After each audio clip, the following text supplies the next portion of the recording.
It is ironical that here in the United States, and after 3 years here, I am still, I think, able to make ironical comparisons with Europe.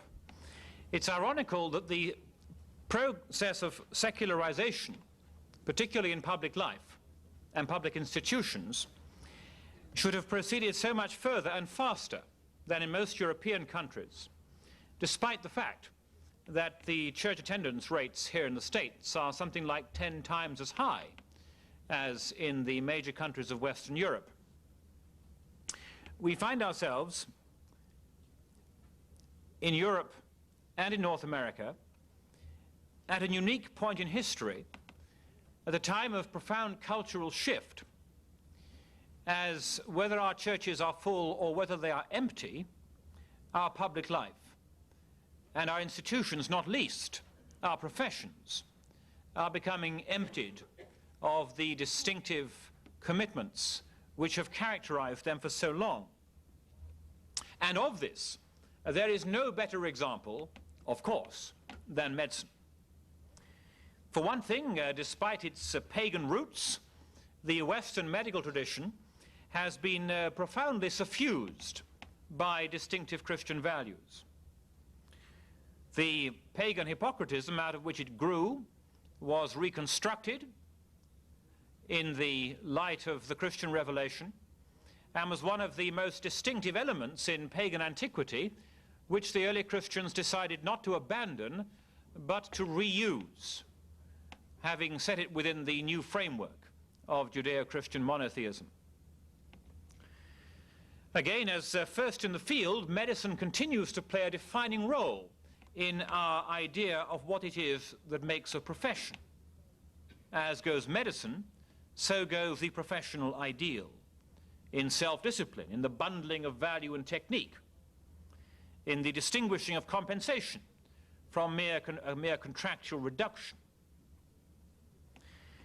And of course, the special role of medicine derives in part from its unique place in human experience, as that which deals with those moments when our humanity is laid bare in its tenuous hold on health and happiness, at birth and at death, in sickness and in pain.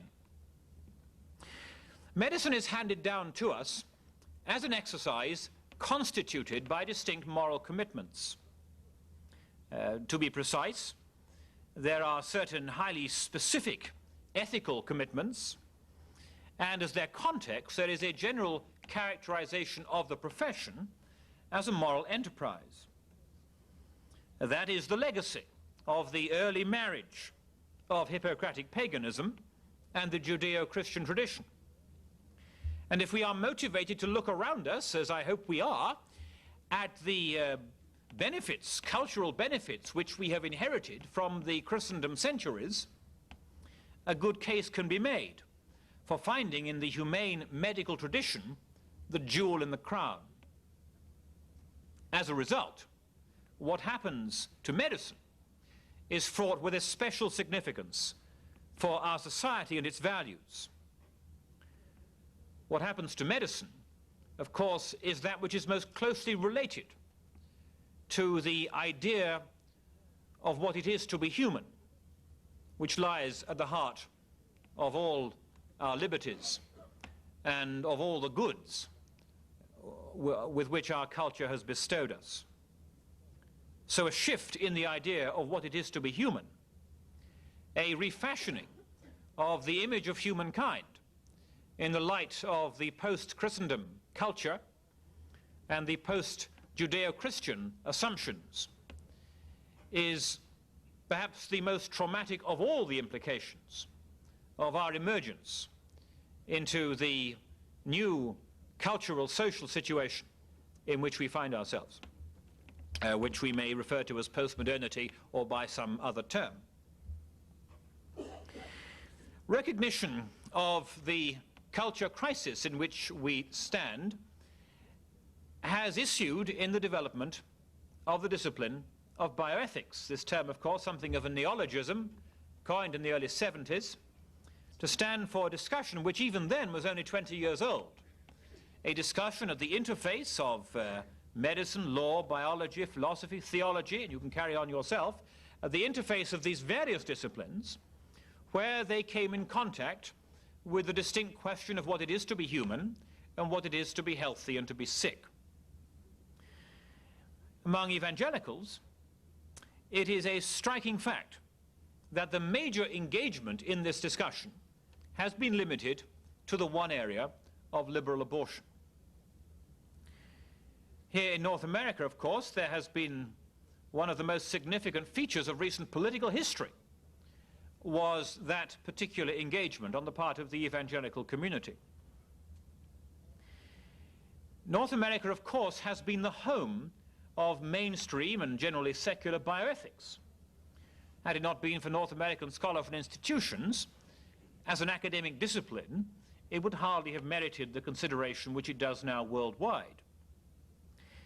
And yet there has been almost no connection whatever between the moral and religious fervor which has gone, and some of us would say rightly, into the moral political issue of liberal abortion and this growing academic professional policy discussion which we identify with the label bioethics.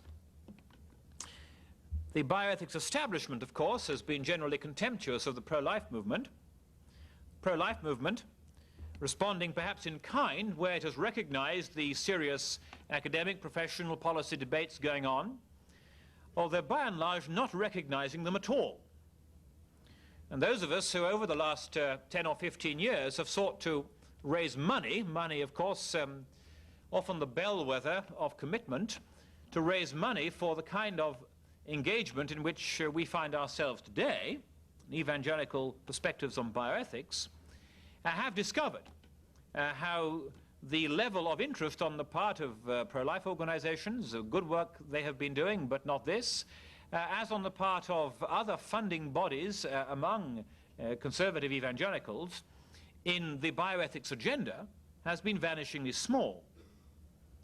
At a time when there are now some dozens of bioethics projects sponsored by universities and other similar institutions up and down the country, as indeed dotted around the world. In this country, which is uniquely rich in evangelical higher education plant, most countries have little or none of what there is here in the liberal arts, as well as little of what there is here in the context of the seminary. In this country, uniquely rich in evangelical educational institutions, the resources which have been committed to bioethics, while in secular academia it has been something of a phenomenon. You know, new journals, new institutions, new jobs. That's how you measure phenomena in the academic world, particularly if you're an academic. There has been almost no parallel development within the evangelical constituency. And my concern is to lay out some kind of understanding of the relationship of the evangelical agenda, the agenda of the community to which most of us belong as Bible-believing Christians, and the agenda in the public square of the bioethics community, of which some of us are also members, even if somewhat dissident members, on its fringes. Well, what is happening to medicine? It is of prime importance to understand that the phenomenon of liberal abortion, however we assess its seriousness, and some of us assess its seriousness as being very great, is not a disease, it is a symptom. And some of us would want to characterize the way in which evangelicals have typically responded to abortion as erring in just that matter, and in believing that they can heal the patient by treating the symptoms. It is a disease. It is evidence of a disease which lies at the heart of our medical culture.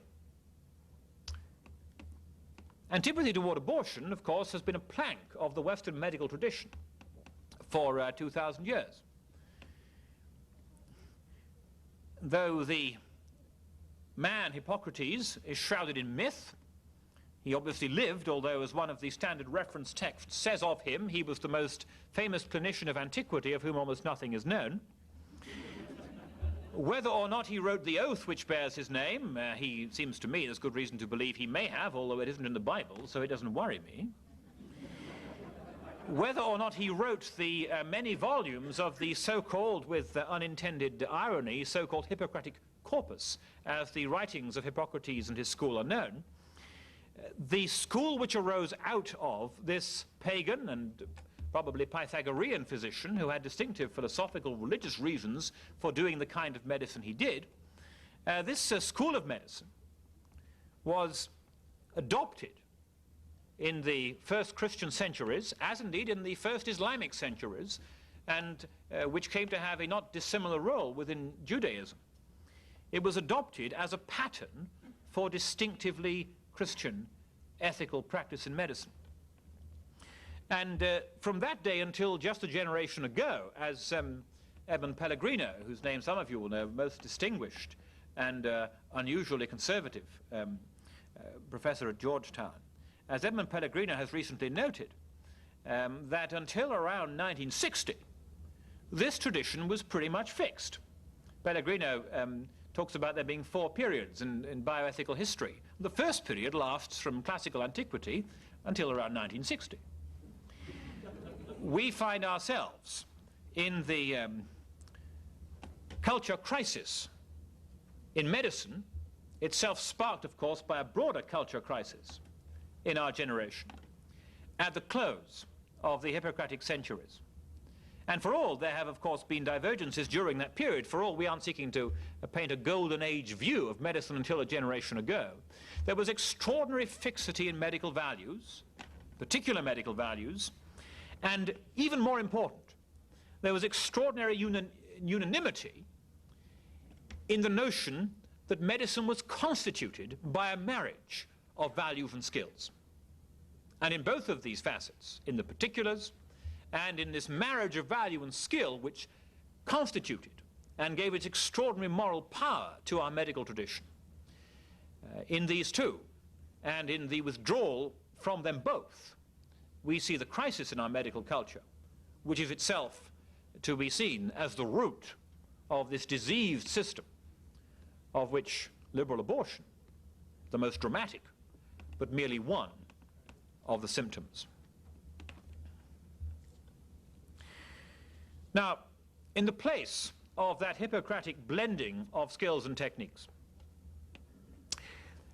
we discover among ourselves, and it's very interesting because some of you have studied or indeed teach in medical schools. Some of us occasionally visit medical schools and ask questions of people. It's nowhere more evident than in the context of medical education.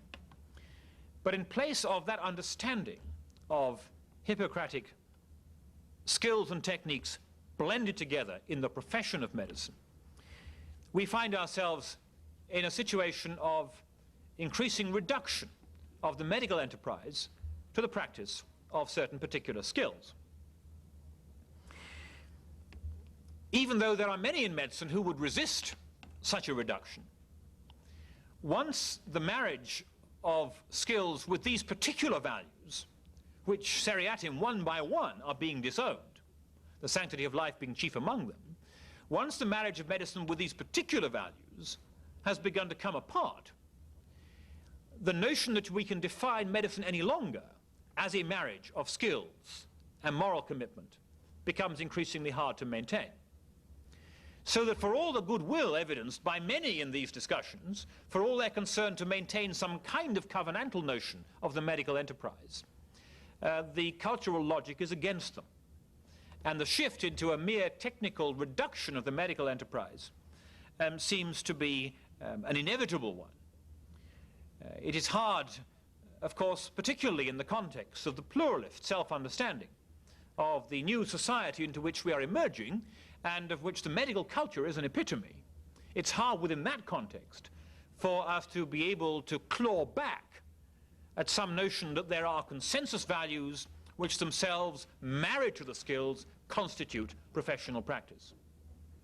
And so we find ourselves in a situation articulated unselfconsciously within the bioethics community in which, in place of that marriage, we have an individualistic notion of medical practice as the purveying of skills within a community which is a post-community community, in which individuals as providers or as patients are involved in contractual negotiation. Symbolized, of course, most evidently, and I'm not saying this is all wrong, but in the growing move toward the adoption of the living will, which is rich in its symbolism of the giving to the individual of the right to determine the particular blend of values which will determine how medical skills are practiced. We move from the notion of a commitment by the profession as a whole to a particular blending of skills and values to the giving over increasingly to the patient, at least notionally, in informed consent autonomy procedures of control of the clinical situation, insofar as values questions rather than skills questions are at stake. And I do believe the living will, and historically it seems to me that the Patient Self-Determination Act, so-called, stands as the most significant public policy development, it may be in many generations, of public policy and medical engagement, as a recognition that we are now in a situation in which individual patients must be told to write their own Hippocratic oaths, that the only moral ground for the physician-patient relationship lies in patient assent to a particular moral structure within which the relationship will be carried on. And that is the medical context which I have referred to as the new medicine, as one in which, in place of consensus, there is a self-conscious atomizing of the medical culture. Not only patients but also physicians become individuals rather than those who work in covenantal relationship together, and in which the individual, in the exercise of autonomy and through protocols of informed consent, buys into the exercise of technical skills on the part of the one whom we used to call a physician, and who is now surely with significance referred to as a healthcare provider. Language, I think, here is of great importance, and I am much happy to say physicians, nurses, paramedics and people like that than I am to say healthcare providers, because the very term physician conveys still within it, in its connotation in our culture, much of the freighting of moral commitment with which down many hundreds of years it has been associated. Now, in such a gloomy context, what is to be said? The most significant feature of the old medicine, the feature which gave it such congruence with the Christendom centuries, the feature which gives me most concern as we see it denied, was the fact that the Hippocratic Oath, in its blending of skills and technique, in its focus on particular key moral commitments, sanctity of life, confidentiality, the privileged character of the physician-patient relationship, the Hippocratic Oath, in its focus upon these particulars, was before all else an oath. Now that may seem somewhat self-evident, but it is largely not evident in the way in which the oath has been discussed. It is supremely inevident in the way in which the oath was replaced after the Second World War, in a way which was totally well-meaning by the World Medical Association, indeed with leadership from the British Medical Association, in the so-called Declaration of Geneva. Declaration of Geneva was an attempt to reinstate Hippocratic medical ethics. I spoke some time ago to an aged physician in Britain who was involved in the process. That is how he put it. That was what they thought they were doing in the light of what had happened under the Nazis in the Third Reich. Crucially, what they did not do was to ground this declaration in the theistic undergirding which of course an oath necessarily has. And though the Hippocratic Oath originally was pagan, and though Christians must have winced when they swore it, if they swore it, certainly they must have winced, certainly when they recognized the character of the actual document, the nature of the theism, the pagan gods, what was central was the fact that it was indeed an oath. And they demythologized this paganism and took it as a Christian statement. And so the great medical schools of Western Christendom instantiated the oath at the heart of their system of values.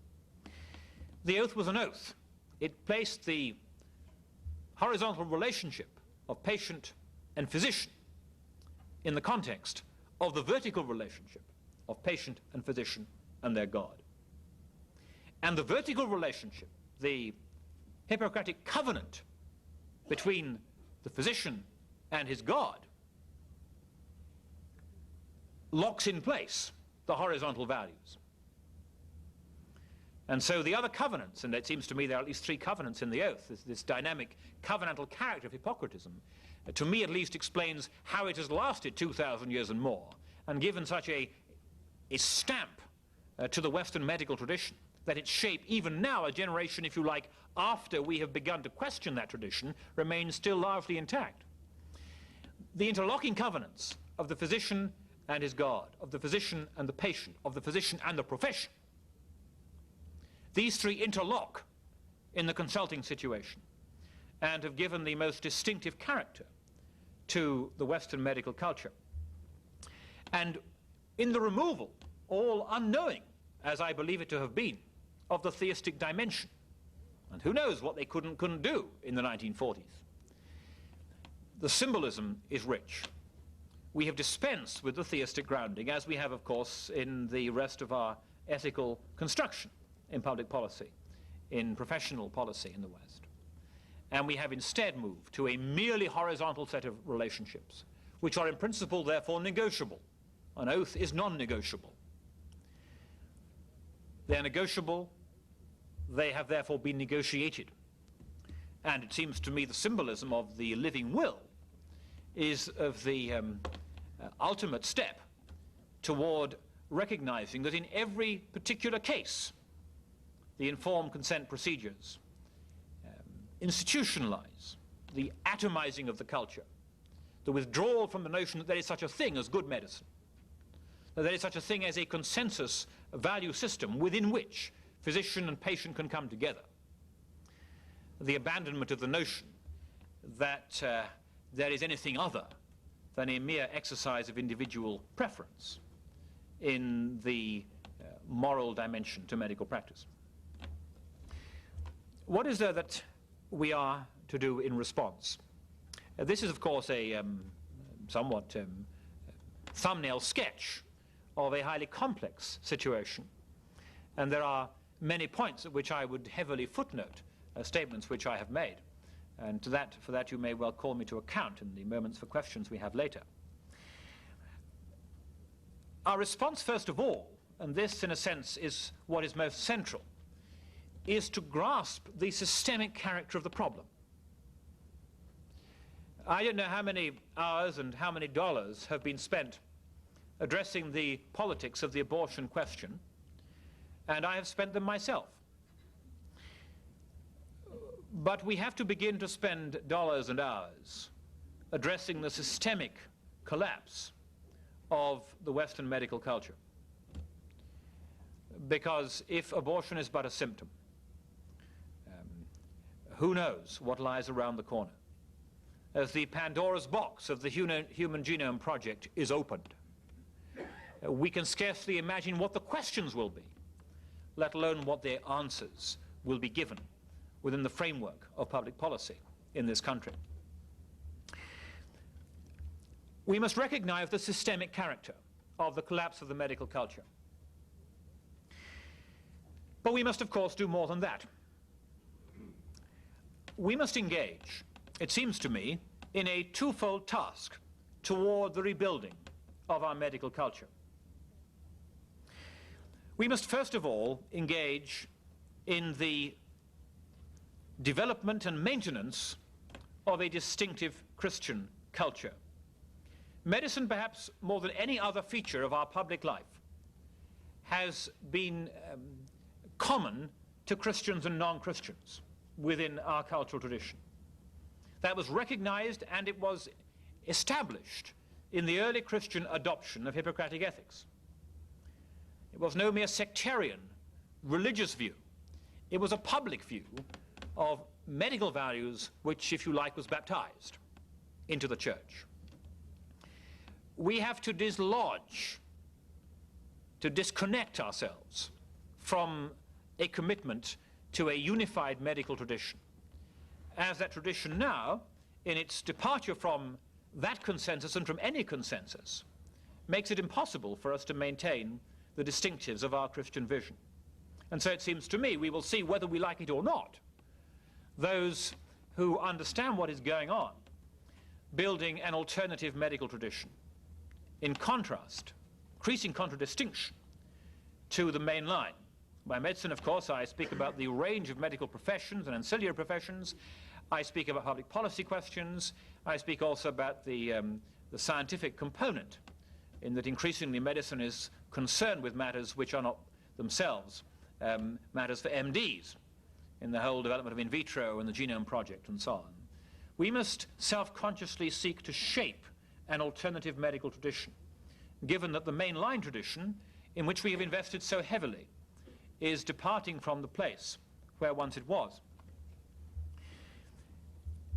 But secondly, as we do that, and it may well involve increasing institutional development, not only of bioethics centers and hospitals and other such institutions, but as we do that, and as in some ways we are forced to do it, we must be very careful lest this press us into a situation of ghetto, in which we merely come to service Christians and their own commitments to their own kind of medicine.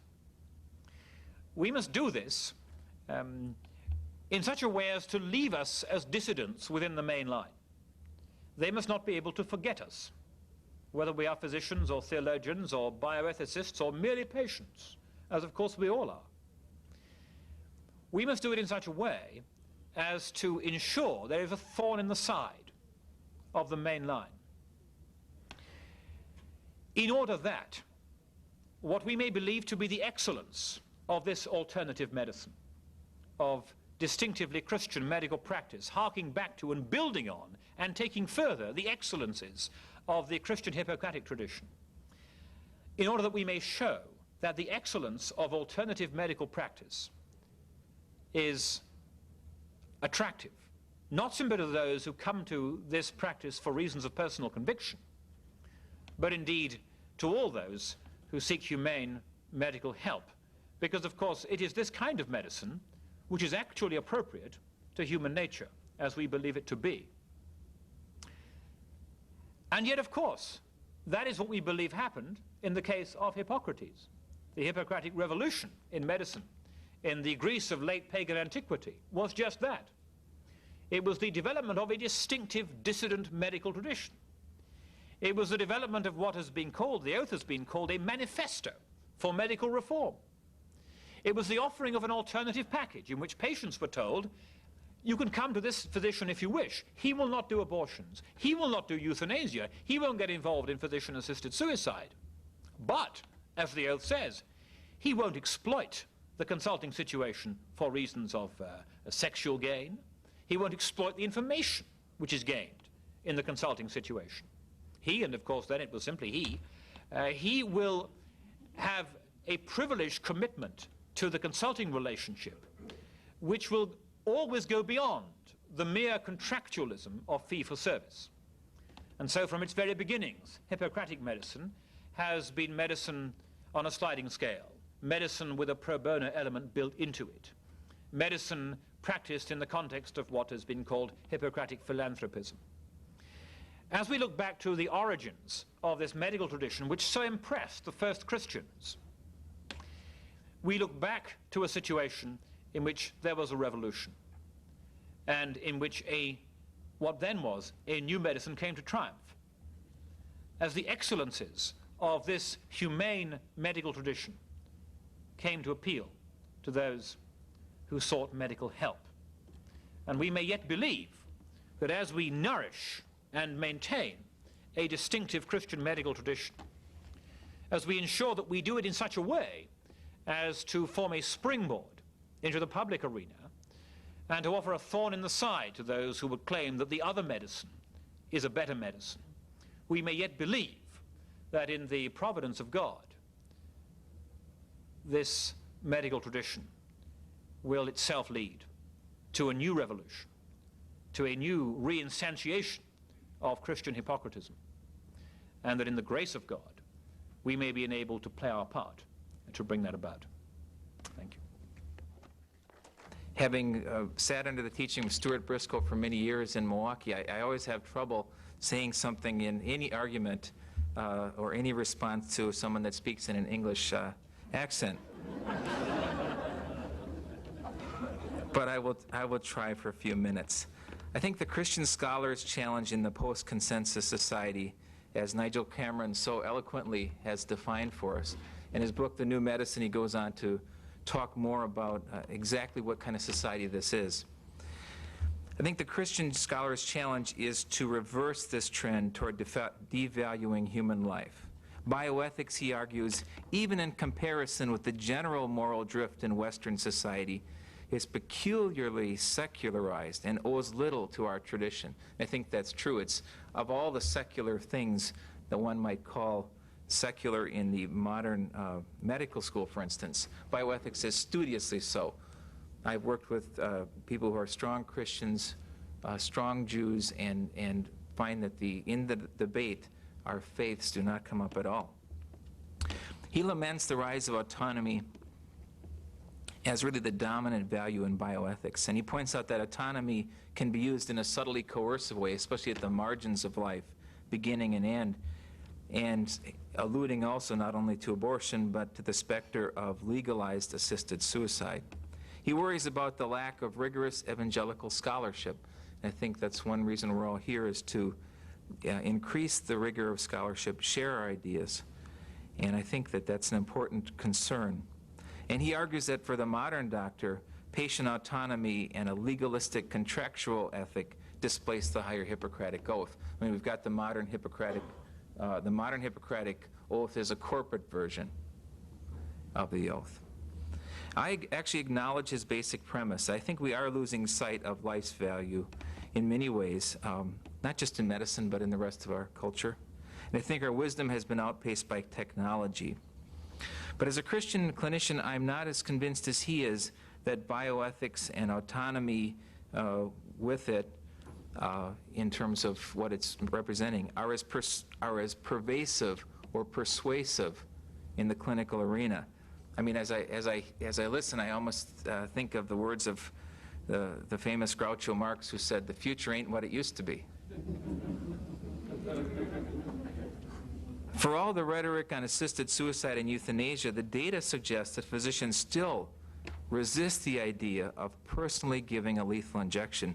A recent study of 256 physicians revealed that while 98% would respect the patient's wishes and not intubate him or her in face of worsening respiratory failure, for example, only 1% would comply with his request for a lethal injection. And I'll put a paper in the back at the end. We just did a study of all the physicians in Wisconsin that were primary care physicians, and we found only a handful that would admit to doing anything remotely resembling assisted suicide or euthanasia. Interestingly, in our study, what we called fundamentalist Christians would be evangelical or fundamentalist, as whatever category you might place us in.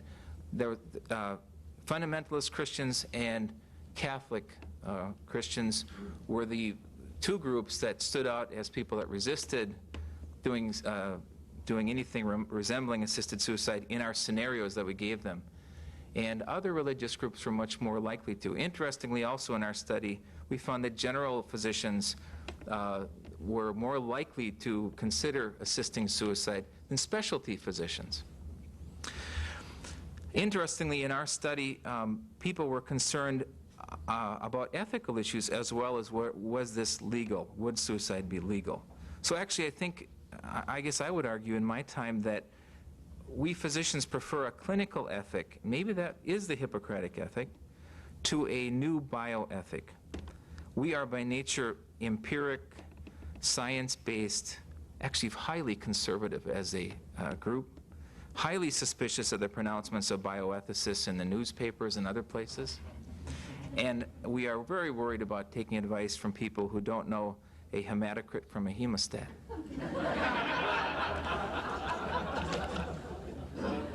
I think it's still an art, and I think practice is slow to change. Despite the dramatic pronouncements of bioethicists at the major medical centers, the average office-based physician is still doing what he or she did many years ago. The average physician doesn't do abortions, doesn't do euthanasia, doesn't do surrogate embryo transfer. And any changes in our practice actually are due to new scientific discoveries, AZT, etc., not new ethical arguments. Beneficence is actually still far preferred to autonomy. And our problem actually may be balancing greed and altruism, figuring out what we're going to do in healthcare reform as much as any other thing. Physicians, I guess, would care little actually for a pure autonomy ethic if they really considered it. They much prefer the idea that while they may not always know best, they at least can make the recommendation of what they think is best, and it's up to the patient to reject or not. Probably the most important part of being a physician, at least in my mind, is just being there for the patient. I'm reminded of one of my patients whose name is, call her Florence, who we did mammograms for many years, and one year the mammogram showed a mass, so she had actually a lumpectomy and radiation therapy for that because she's in her 80s. Recovered from that. I just examined her one day and in the clinic, and she got home that night. She called me and she said, "How many hearts are you supposed to have?" And I said, "Let me go check my textbook." And I said, "Why do you ask?" She said, "I feel another heart beating in my stomach." And of course what she had was an aortic aneurysm, and I hadn't checked her abdomen that day. I'd checked it previously, but not that day. And so I said, I'll be right over, and made a house call, and I could feel this pulsating aneurysm. So she had abdominal aortic aneurysm repair, survived that. Now she's in her mid-80s. Just last year she was out in her front lawn picking up leaves and sticks and cleaning up. She fell over and actually fractured her second cervical vertebrae. The vertebrae just opened up. And because she had such bad osteoporosis, it actually didn't crush the spinal cord and cause paralysis. She was actually able to recover. But we put her in a halo, and she's a Christian, and I said, "You finally got your halo." She was in a nursing home and actually was failing in the nursing home, and I had the usual kind of family meeting where I said, "She's dying. We're not going to be able to do much here." And she was really lapsing into a state of confusion and coma. We took her out of that nursing home, brought her in the hospital, put her in a different nursing home, and she got better. And now she's home. And I was just over at her house the other day visiting her and talking with her husband, and she's actually quite demented. She really is not able to really know much what's going on, but she's living at her home. Husband's taking care of her. And it occurred to me that this is the kind of patient that at least I think is kind of a common patient for us to have, at least in the geriatric side. People have had a lot of surgeries, recover from some amazing things. No one's talking about stopping her life or putting an end to anything. On the other hand, she's not requesting that, I understand. But our residents really don't want me to teach them about assisted suicide. They don't want me to teach them about anything except maybe the withdrawal of treatment. And I acknowledge that that's something that's important and that they're concerned about. For my part, I think most post-consensus clinicians would find it very uncomfortable to be in practice with a white-haired anesthesiologist from the Netherlands who talk about lethal injection. If the postmodern consensus eventually embraces euthanasia, some, like me, will have to find work in a religious hospital. We already knew who our friends are from our studies. We know who will resist euthanasia. Some, like me, will have to go to work in hospitals like that, and that will truly be our last Hippocratic bastion, or maybe our first post-Hippocratic bastion. But for now, I guess I'm less pessimistic than Nigel. I think that regarding our father, that is our inherited clinical ethic, most clinicians would still agree with Dylan Thomas. Do not go gentle into that good night. Old age should burn and rave at close of day. Rage, rage against the dying of the light. And you, my Father, there on the sad height, curse, bless me now with your fierce tears, I pray. Do not go gentle into that good night. Rage, rage against the dying of the light. My question really is whether, in fact, the Hippocratic tradition was quite as consistent over all those years as you've suggested. And I want to suggest, in the light of David's last remark, that a shift comes with Francis Bacon when suddenly the third end of medicine is added, namely to preserve life. That is, after all, an end, a goal for medicine, which was not a part of the Hippocratic corpus, and in response to which, it seems to me, some of the emphasis on autonomy got initiated. That is, in reaction to physicians who considered it the most noble end of all to preserve life. Yes, I mean, it seems to me that it is proper to say that there has been considerable variation within the tradition. Of course, as you and others will know, the paper by Pellegrino, to which I referred, notes that, and notes the significance of all sorts of things like, you know, traditions of sort of English gentlemanly conduct and so on, as they came to bear upon the building of this notion of what medicine was, as well as pagan philosophical traditions and so on. I think what is nevertheless the case is that if one stands back from the tradition, one sees the breakpoint coming for all the variety, just as, of course, one does in the broader cultural context. I mean, no one is suggesting that everybody was a Bible-believing Christian until whatever point you want to draw your line at the Enlightenment, or whenever things began to go fundamentally culturally astray. But the breakpoint still comes.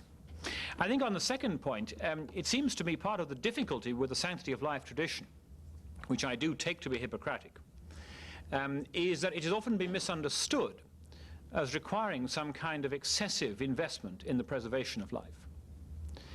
And that within the Hippocratic framework, my understanding is that on the one hand there is a denial. I mean, it says nothing about life sanctity. There's a denial of physician involvement in killing. And on the other hand, there's a commitment to heal, where healing is possible. And that seems to me to be an altogether happier context within which to speak about the sanctity of life than one in which preserving life becomes a goal. I'm interested in the oaths,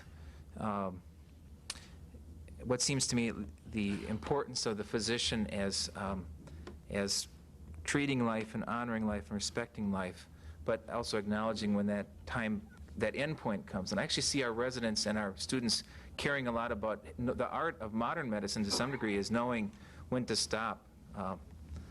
Very difficult. I mean, when is enough is actually the most common ethics consult I get. They actually, is this enough? And I come to the case and come to the patient's bedside and look and say, you know, boy, they've done a lot. Maybe too much, but yet maybe not enough in the future. So much depends on the background, and I agree with Nigel that if the background changes, then for instance, if the background of over-treatment changes, then actually living wills become highly ominous. But if you're having a living will in the background of kind of excessive ICU over-treatment, that it actually looks very good. An advance directive, a durable power of attorney, or living will looks good in that background. So much depends on the background. So in the future, actually, you'd want to have a living will requesting treatment. David, I'm not as sanguine about our medical culture as you are. I've observed that it seems to me the medical culture reflects the culture in general. And it's also been my observation that what is in academia, one generation, in the next generation, goes into practice and then is accepted, so that bioethicists may be leading us into the pit and we may be following them. And so I'm just not as sanguine as you are. You might want to respond to that. But because of that, I'm also not very sanguine about a medical counterculture, Nigel, I don't think it can be done. I think doctors will reflect the general culture. I think we are. And I think we will continue to do so. And I don't think you can construct a traditional or old value or covenant type medical counterculture. It seems to me that the question of whether we can reconstruct a Christian medical counterculture is a species of the broader question of Christian cultural survival in the post-Christian centuries into which we may be entering, which is very hard to say. But of course, Christianity, like Hippocratic medicine, began as a counterculture. It began as dissidence, cultural dissidence, as a fruit of its religious conviction. And we have inherited many centuries of a kind of Christendom culture and a kind of settled Hippocratic Christian medical culture within it. The question of whether we can cultivate an alternative medicine seems to me to be simply a particular issue arising out of whether we can cultivate Christian survival in a society in which the consensus, insofar as there is one of repudiation of the Christian perspective. And yet, the extent to which we are effective as a church in surviving, for example, in marriage and other institutions, as surviving with distinctive institutions arising out of Christian values in the post-Christian situation, will significantly be affected by our witness in this particular area. Because, of course, it is within medicine that our understanding of humankind, what it is to be women and men made in the image of God, is so crucially on the line. And that seems to me part of the challenge of the maintenance of distinctive Christian medicine in the broader cultural context. And I think I like this, what the pharmaceutical companies call the concept of the influential physician. You know, when drug reps go to detail at a medical school, they actually all they have to do is hit a few faculty members that influence the prescribing behavior of residents. So if I can get 3 faculty physicians to prescribe one kind of medicine, I'm actually reaching that whole crop of residents. So I think if we could get Christian physicians and like-minded people to be examples, then that's actually kind of our Christian detailing. That's kind of how you influence things. And actually, the influence of people external to that situation is probably less than we might think. To the degree that bioethicists are able to incorporate into the fabric of a medical school and make rounds, etc., then they probably can make some changes. But if they're lecturing at the students the first year and then after that they get into the clinics and they never see them again, I think their influence is nil. But in some schools, bioethicists have incorporated. Of course, those could be Christian bioethicists too, so I think it depends. But I take your point seriously that this thing can be lost in a generation, as we know biblically very, very clearly from the Old Testament. I live in a rural state in which I see the next generation already losing what I call the full court press attitude of 2 a.m., save them and don't go to conference until you've done your dead best. And I see the effect of that coming to my state in what I feel is a social experiment mentality of the medical educators. And I think it's very real and very pertinent and very urgent that whatever we do, whether it's a new Hippocratic oath, it be done quickly. If we were to write a new Hippocratic oath, which was going to commend the excellence of Christian medicine way outside the bounds of those who were pro-life and shared our values, I think if the bottom line was a statement about the publication of the 1040 and the commitment of the physician never to gross more than a certain level of income, that would send a message to patients which I think would be on a par with the message to the first patients of the first Hippocratics about the philanthropic commitment and the sanctity of life. And there are many ways in which we can take initiatives to begin to reinstitutionalize what I've called alternative medicine. Thank you.